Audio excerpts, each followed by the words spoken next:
Welcome into the stream. This is the Verdant Verdict. I'm your host, Jacob Verdant. We're bringing you some LSU football practice news. No highlights today, no cameras, just some notes from the old notepad. Couple of quick takeaways we have for you. We got some news on the offensive side of things. We'll start off with that one here shortly after we do the layout. Then we're going to cover some defensive news, couple of standouts on the defensive line, couple of big plays from the defense. It's been a slow start.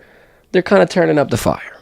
Then we got some returner news, special teams side of things. We're kind of ironing out who's going to be punt returner, who's going to be kick returner, and we'll kind of briefly cover NFLSU, the new rookies, the new performances from this preseason week 1 opener, a couple of standouts, a couple of big guys on Sunday is going to continue to carry that brand along.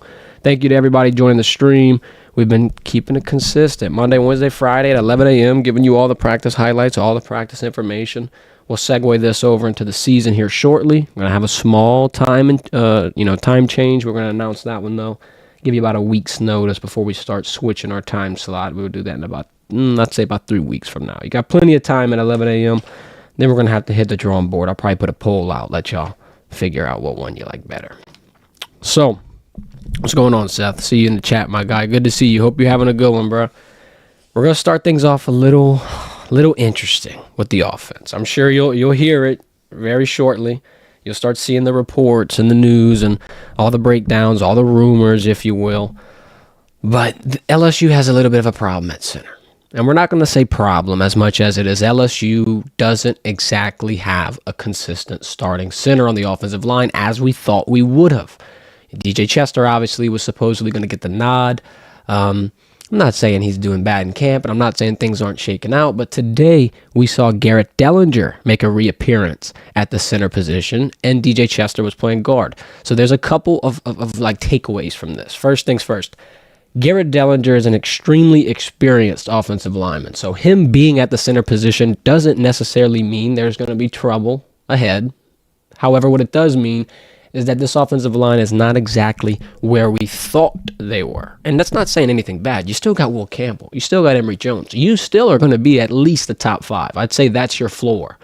However, we thought the ceiling was number 1. Quite frankly, we thought number 1, they would debut at that ranking. We thought that we had the best offensive line without a doubt. And all I'm saying is, when you're kind of interchanging centers and when you're kind of throwing some people in the fold, that's when confusion starts. That's when we really wonder the progress of this overall room. You know what I mean? You lose someone in Charles Turner last year to the NFL, and we kind of just thought it would be a stem and replace, and we kind of just thought that the continuity of the line would continue. Now we might have some changes. Now we might have something shake up a little bit. Will it affect the game plan going into USC? Probably not. I'd imagine bully ball still at the top of the list for the Tigers, just because that matchup, that mismatch, that defensive line being undersized for USC, that doesn't change. Because you're changing who snaps the ball doesn't help them grow 2-3 inches. Doesn't help them, add 40, 50 pounds to their bench press. They're still going to be in a little bit of a limbo no matter who's snapping the ball. Now, the problem is we're going to have to make sure whoever gets that nod is going to be able to consistently handle that and, quite frankly, stay at that spot. Because when you saw Garrett Dellinger at center in, I think it was year 1 under BK, they kind of flip-flopped around. That was the year we keep referencing where you had 6 different offensive line combinations through 6 weeks. It's not something that I want to see this season. Now, hopefully they get it ironed out. We'll continue to monitor it. Tomorrow we'll be back at practice, so that's going to be the first thing that I'm sure myself and many other people are going to be keeping an eye on. But to kind of change the tune-up, to kind of make this one a little more positive, John Emery's been looking fresh. I think that the running back room isn't going to be a worry. As long as you're getting the ball into the hands of your quarterback and they're able to make the decisions from there, you're going to have a pretty good staple to rely on in the running back room. Because, just having 2 5-year backs in John and Josh is going to pay dividends. And then another thing about Caleb Jackson, I know everyone's wanting to watch him hit the field, and you just saw the highlight that LSU Football released this past weekend of him running through someone in a scrimmage. And I think that's on the horizon for him. There's a couple of areas he's going to have to continue to develop in. He's not exactly there yet, but I mean, if we're going to have the same conversation in a few months, it might be a different tune. He might actually have shown, some flashes of being a starting caliber running back in this SEC, big boy ball world. The only thing I would think he'd have to continue working on is just that ball security, making sure that when he gets the ball, he's not going to cough anything up. He's going to continue to be that strong-handed back that they really want to see from him. But that all of those questions, all of those things, you kind of iron it out and work through that in live reps. So I'd imagine he's going to see the field, especially in the first few weeks of the season. They don't have much competition. Of course, USC is going to be a tough test, but then when you come back and you play Nichols, and then when you go, to South Carolina, I know some people are worrying it's a trap game. It's 11 a.m. It's on the road. People are underrating them. It could be a situation where you walk through that one as well and perhaps maybe start 5-0.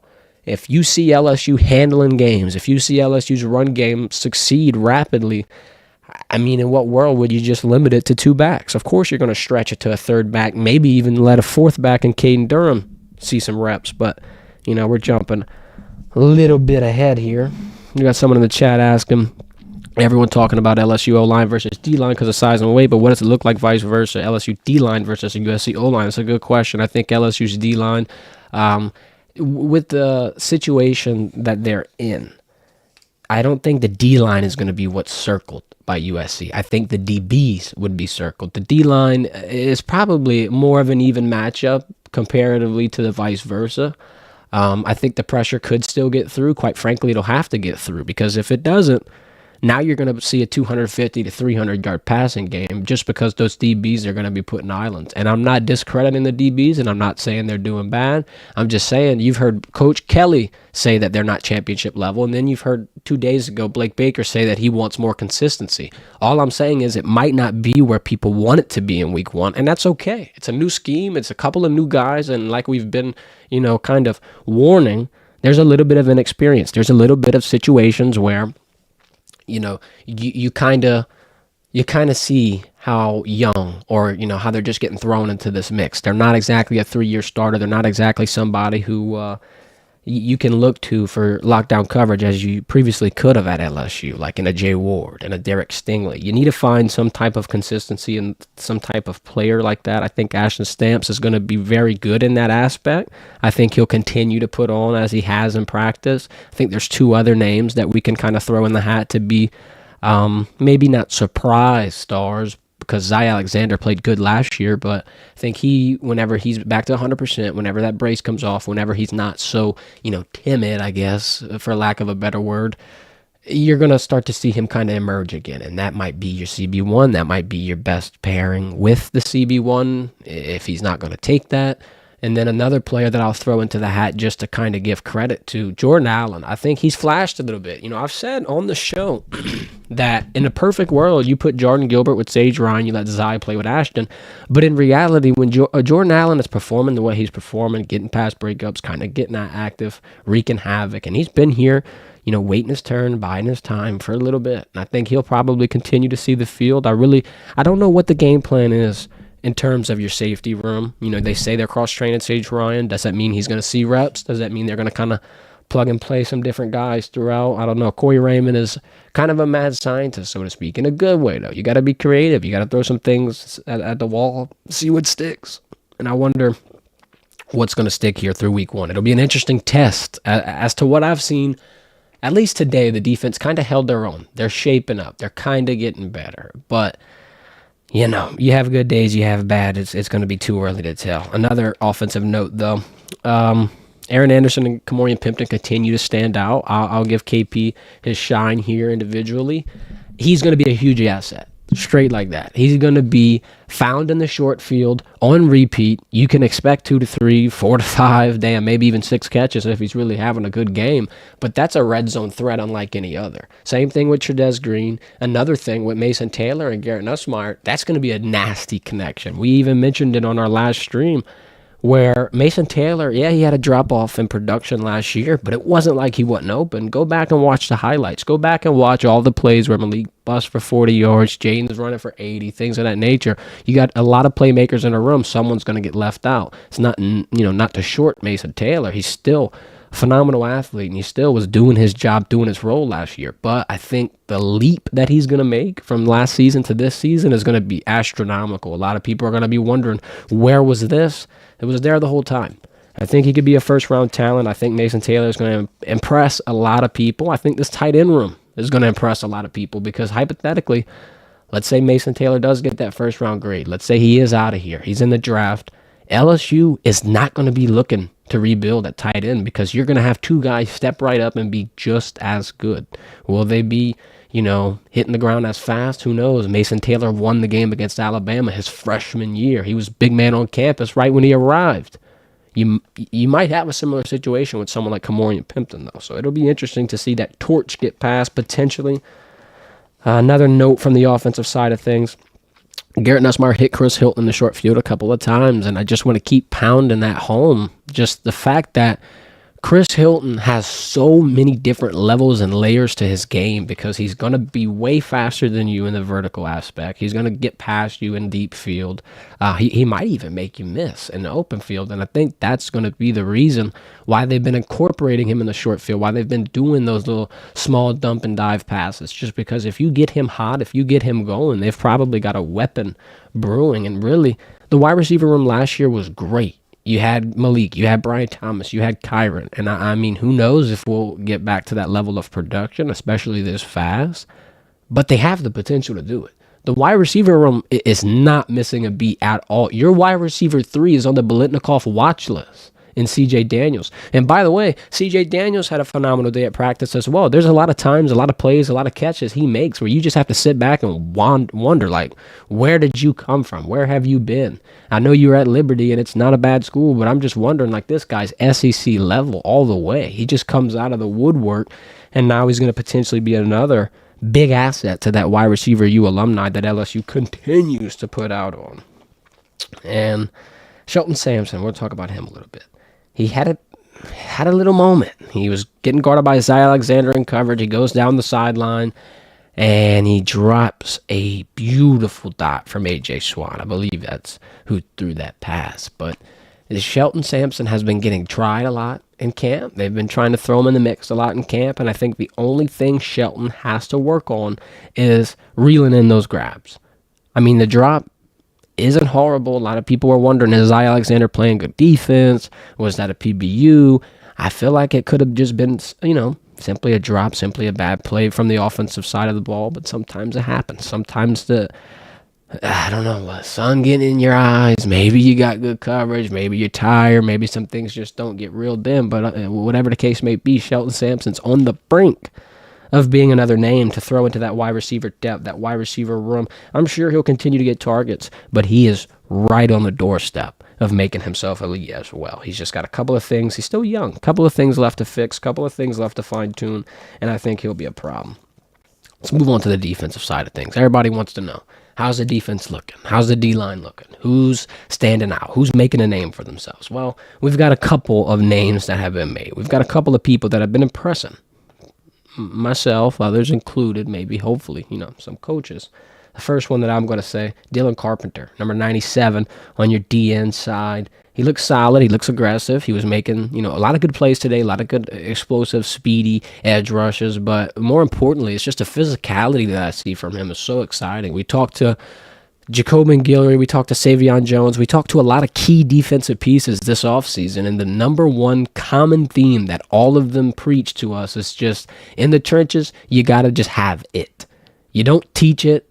You don't randomly get it dropped on your lap. You're born with it from a kid, and that it is that raw uber aggression, just being physical, being nasty, being mean, putting someone in front of you and you doing anything in your power to put them on their ass, pretty much. And I think Dylan Carpenter has it.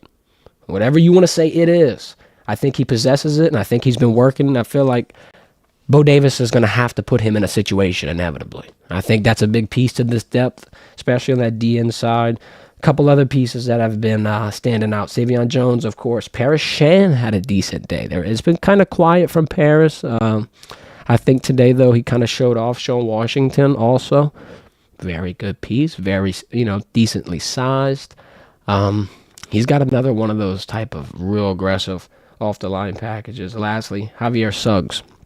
Talked about him a little bit, talked about him in terms of him being a big impact transfer, kind of a more underrated guy coming from Grand Valley State, but I think just what he possesses, what he brings to the table, the things I've seen from him in camp, he's been making his name known. He's been making his presence felt. Jalen Lee, I'm pretty sure that he was back at practice. I'm not 100% sure. I think that they're going to kind of, play that one by ear. I believe, though, that he debuted. I'm not too sure how many reps he got, but I think he was kind of off to the side a little bit. We're going to monitor that one again tomorrow. Appreciate that, Seth, in the chat.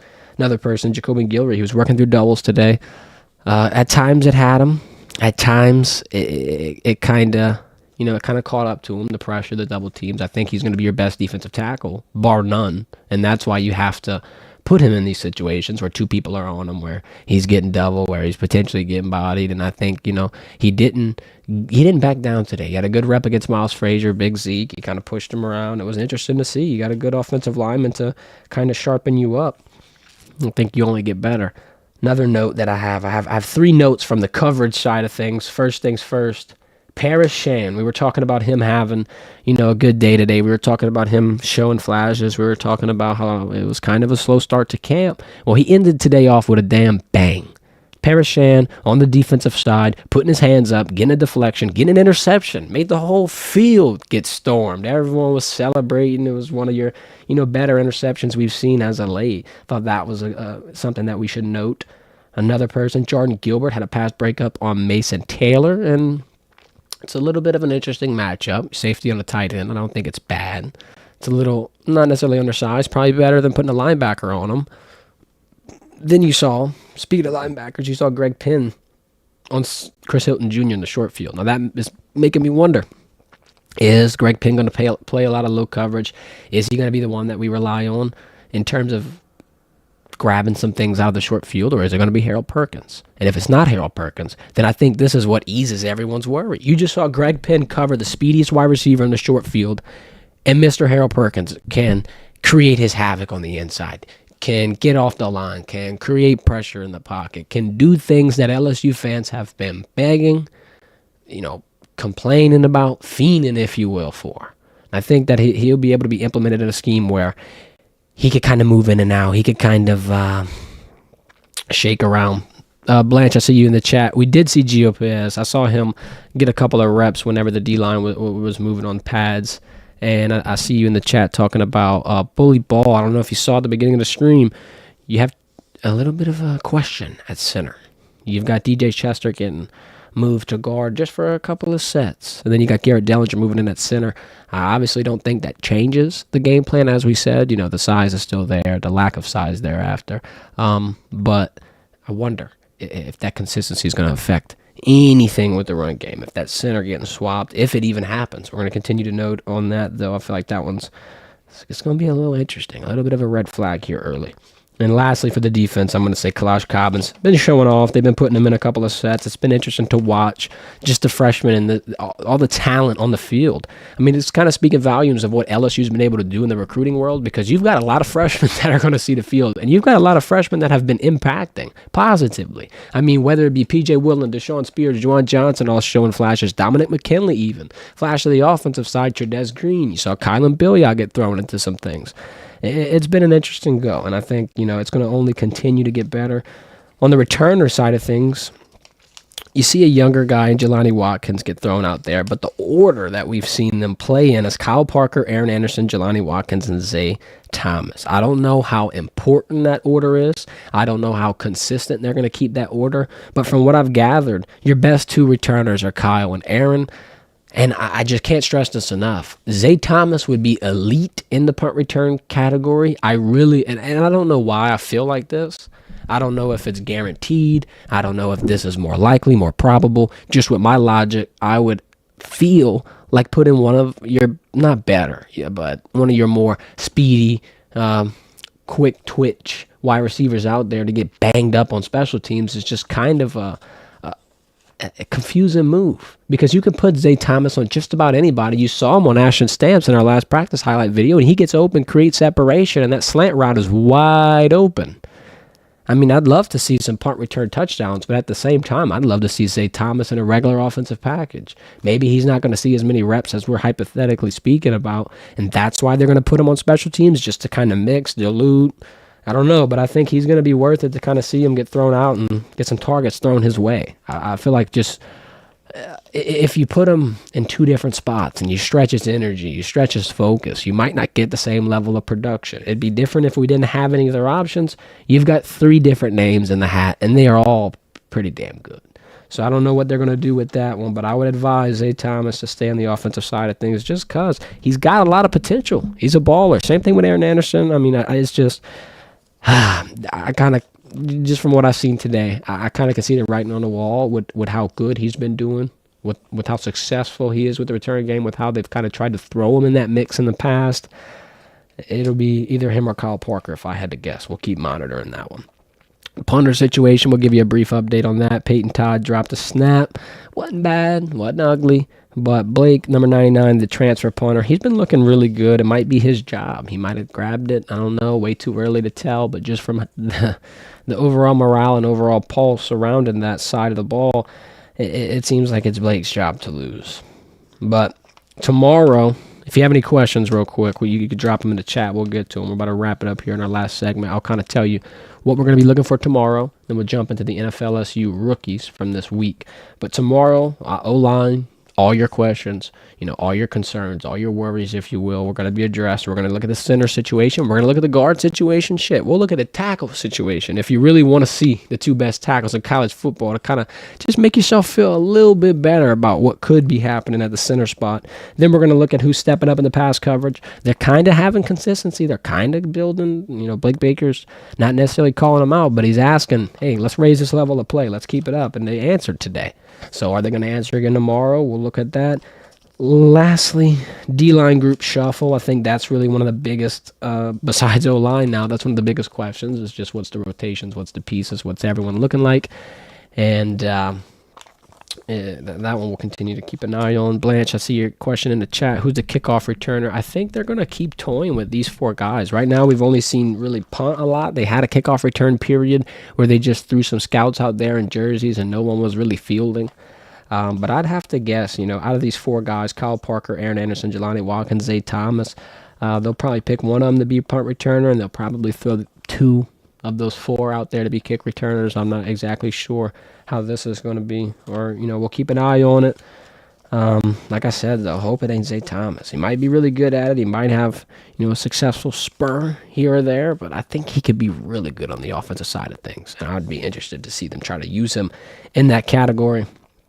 Real quick, though, before we hop off, NFLSU, week 1 of the preseason started today. It's been pretty interesting, and I feel like, you always expect LSU players to hit the ground running in the league. You always expect them to perform, especially the last draft class you had. They're all really talented players, 3 first-rounders, and you just, you wish nothing but the best for them. But this week, they really took it onto another level. First things first, Jaden Daniels didn't get to see much reps, but he got his damn first touchdown in the NFL. And of course, he got it with his legs. Rushing in the red zone. It was about a 3-yard touchdown. He went 2 for 3 from the passing, 45 yards altogether. And I'm interested to see how Jaden Daniels can lead this team. Yeah, they lost to the Jets. It was a really close game. This is preseason, though. This record's getting washed away. Week 1, when that comes, I'm really interested to see how the second quarterback drafted in this class performs. Second, Malik Neighbors didn't get much action against the Giants. Terrion Arnold kind of gave him the rub here and there. It was cool to see that LSU versus Alabama rivalry get reignited. A little rough news, though, out of the Giants practice. The day after their game, he rolls his ankle. Now he's got a sprained ankle. So we hope, nothing but a speedy recovery for our guy Malik. Big year on the way. I think he'll be Offensive Rookie of the Year. You can hold me to that one. Another player, though, that'll make some noise and maybe push his name into that category. Maybe get his brand to the forefront. Brian Thomas Jr. Mama, there goes that man. BTJ down the sideline. 41-yard grab. Makes a circus catch against the Chiefs at that. Shout out Brian. That's looking good. Another thing that I really enjoy. Another thing that's been exciting me for Brian Thomas Jr. is the fact that the Jaguars put all chips in for Trevor Lawrence. If you're going to pay your quarterback that much, if you're going to say he's the guy, this is who we're looking towards, you're going to want to surround him with pieces he can throw to time and time and time again. Looks like Brian Thomas is going to be their number 1 look, their number 1 guy. For the highest paid quarterback to have a solid number one guy, you could expect him to be able to use it time and time again. Brian Thomas can make his name known here, especially with what he's been pulling off in the preseason. I'm going to be excited to see how his role continues to grow. Then, let's keep things Jaguar related. Our guy Mason Smith getting in on the first drive. It looks, I'm not gonna make any early assumptions. It looks like he'll be in a starting role. It looks like he'll be in a starting rotation. And all I got to say is every time, you see people questioning things, every time you see people wondering, why did this happen? Why did you make this decision? Why did you leave LSU? Sometimes it pays off to buy in on yourself, to believe in yourself, no matter what happens, no matter, the noise surrounding you. Just put the work in, put your head down, grind, get it done. And I believe that's what Big Tuka did. It's pretty cool to see it happen. Lastly, Micah Baskerville. Interception for 6 against the Bills. Shout out Mikey with the pick 6. Look, the NFLSU boys are turning up. It's interesting to see. I feel like I said, though, you expect this to happen. You expect that translation to be direct from college to the pros just because of how often you've seen it. And then another level to it is the SEC is a big boy ball. This is about as professional and as competitive as football can get. So no wonder why, they go from playing against Alabama, potentially playing in a huge bowl game, hopefully a college football playoff game this year. And that's why they're able to just gel into the competition on Sundays. It's not the same. I'm sure it's different. I'm sure it gets way more competitive, way faster, way tougher, way stronger. But this is about as close as you can get to it. And I imagine that's why it has been as successful. And that's the same reason for guys being successful out of Alabama, out of Georgia. It's not just limited to LSU. I'll shake the bias. Last question in the chat. Someone wants to know how Toviano's doing. Really rooting for him. Yeah, no, I agree. He's been doing pretty good. He's obviously going to be reinstated. I'm not too sure if there'll be any suspensions looming. We'll continue to monitor that. But he's been playing pretty well. They've been pairing him with guys like P.J. Woodland, J.K. Johnson. I think he'll potentially get a look at it. I thought he would be a starter going into all of this situation, but you never really know. You never really know what to expect with something like this. The team's just going to kind of have to piece it together. They're going to kind of have to just work with it, run with it.